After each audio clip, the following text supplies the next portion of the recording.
السلام عليكم ورحمة الله وبركاته. معاكم مروة الشفيعي، مسؤول وحدة تكافؤ الفرص وحقوق الإنسان بمدرسة التربية الفكرية بالمحمودية.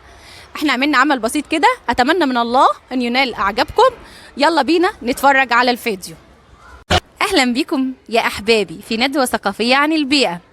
الأول لازم نعرف يعني إيه البيئة. البيئة يا ولاد هي كل ما يحيط بنا من أشياء بتؤثر فينا ونؤثر فيها.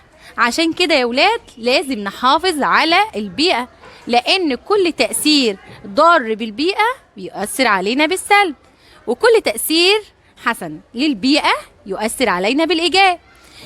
لازم تعرفوا كمان إن البيئة دهيت هي السبب الرئيسي في انتشار الأمراض أو تحسن الصحة. تعالوا يا ولاد نتعرف على فصول السنة الأربعة.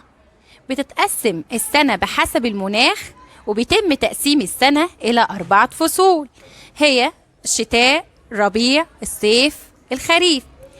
هبدأ معاكم في فصل الشتاء اللي هو احنا فيه دلوقتي، ويتميز ده بإيه يا ولاد؟ إن فيه المطر بينزل ويبقى الجو بارد. وبعد فصل الشتاء بيجي فصل إيه؟ فصل الربيع، اللي فيه بقى الزهور بتتفتح والأشجار تطلع ورق. وبعد الربيع بيجي فصل الصيف اللي احنا بقى بنبدأ نجري ونمرح فيه ونعمل فيه الأنشطة كلها والرحلات والمصايف. ويعدي الصيف ويجي يا أولاد فصل الخريف، بتلاقوا فيه بقى ورق الأشجار بيقع. وعايزة أقول لكم يا أولاد إن الدورة دي بتتكرر كل سنة، وده تنوع المناخ عندنا في مصر.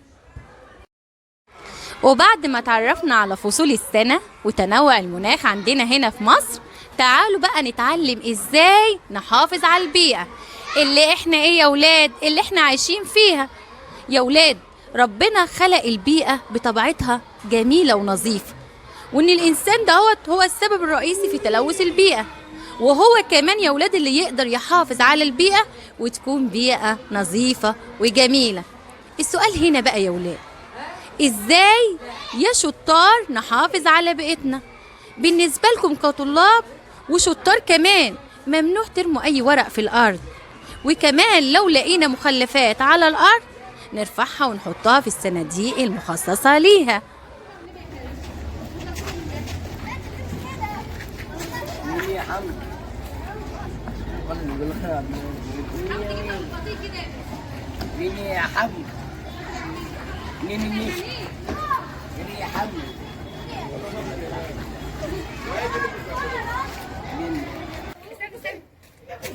وبعد ما اتكلمنا وعرفنا ازاي نحافظ على البيئة من المخلفات، يلا بينا بقى يا شطار نتكلم عن الكائنات الحية اللي موجودة معانا في البيئة. في كائنات يا ولاد أول إحنا ما نشوفها بنخاف منها، وأول ما بنشوفها على طول بنتننا قاتلينها. اللي ما تعرفوهوش بقى يا شطار إن الكائنات دي لها دور مهم جدا، دور مهم جدا في البيئة والحفاظ عليها. تعالوا نعرف على أهم الكائنات دي يا ولاد، زي مثلا الخنفساء اللي أول ما حد بيشوفها يتنه خايف منها ويقتلها على طول، على الرغم يا ولاد إن لها فائدة ودور مهم جدا في تحلل المواد العضوية. يلا بينا بقى يا أحبابي نطبق اللي احنا قلنا عليه بصورة عملية. وأفضل شيء يا ولاد للحفاظ هي الزراعة.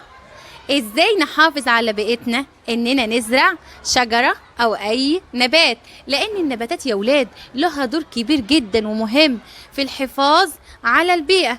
عارفين ليه يا ولاد؟ لان النباتات دهيت بتمتص الغازات الضارة وبتدينا الغازات النافعة الضرورية للحفاظ على الحياة واستمرارها. زي ايه يا ولاد؟ زي الاكسجين.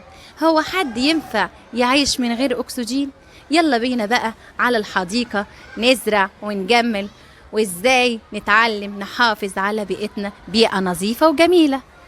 وكمان كتير من الكائنات الحية تتغذى على النباتات، وبكده نقدر نحافظ على دورة الحياة واستمرارها.